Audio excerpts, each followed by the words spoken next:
This is tutorial number 90, and it covers how to make directional rims within SOLIDWORKS.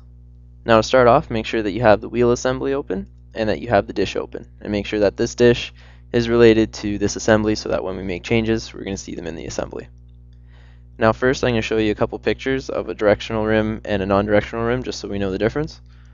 So I've pulled up a couple pictures here, and these are the types of rims that we've been making. They're non-directional and they're symmetrical, so it doesn't matter which side of the car you put it on, you're going to get the same effect, same look, same feel. Now directional rims look like this, so that when we put it on the passenger side compared to the driver's side, we're going to get two different looks and we're going to get two different feels. So when you see the tire or like the wheel, the whole thing spinning, when it's on the passenger side, you're going to see it spinning this way. It's going to appear or look to someone on the side one way, and when you put it on the driver's side, it's going to spin this way, and it's going to look to someone on the side looking a different rim, different pattern, different direction. So with a directional rim, they're not really symmetrical, so when you put it on a left side and a right hand side of a car, there's going to be a difference. And you can have a directional rim, you can have them that are specific to a left side or a right side of a car, but for the most part, they just make one rim, one design. Doesn't matter which side of the car you put it on, so you're going to get two different looks, two different feels.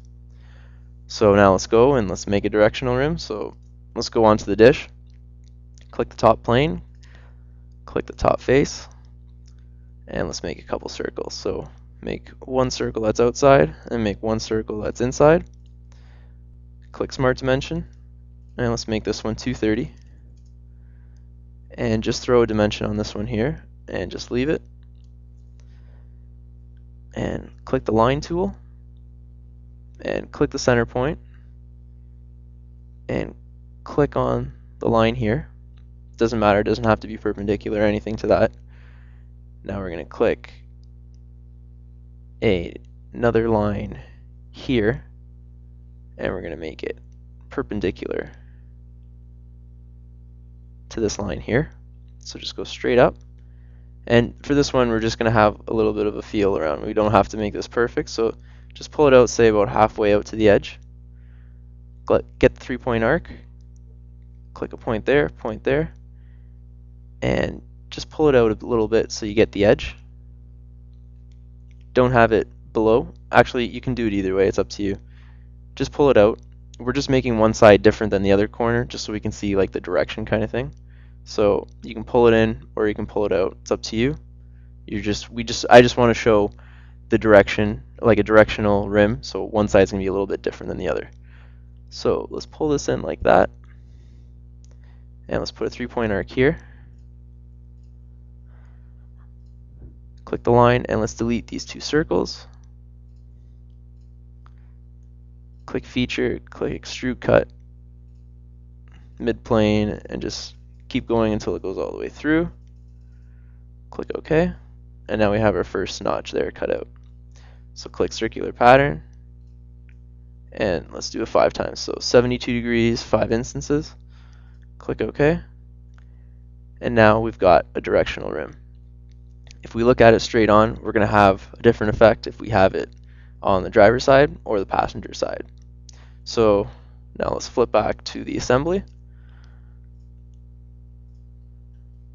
And you can see that we have a directional rim.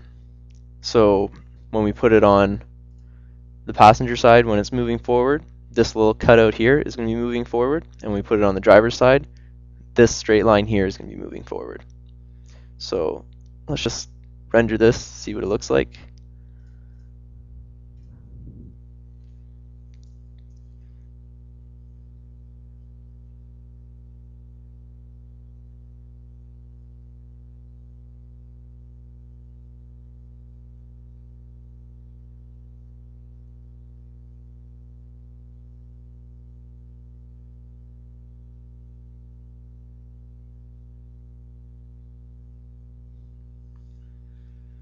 And you can see that we have a slightly different pattern going on from one side to the other there. So we've replicated a directional rim such as the one that we have here, that when you put it on the passenger side and the driver's side, you're going to get two different looks and two different feels. And again, you can go back into the rim, you can make adjustments, you can throw a fillet or a chamfer anywhere you want.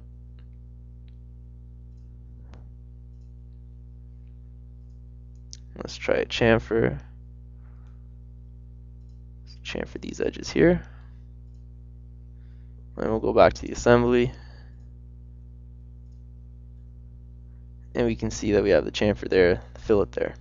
So you can go back and forth, change your rim, and this concludes our tutorial on how to make a directional rim within SOLIDWORKS.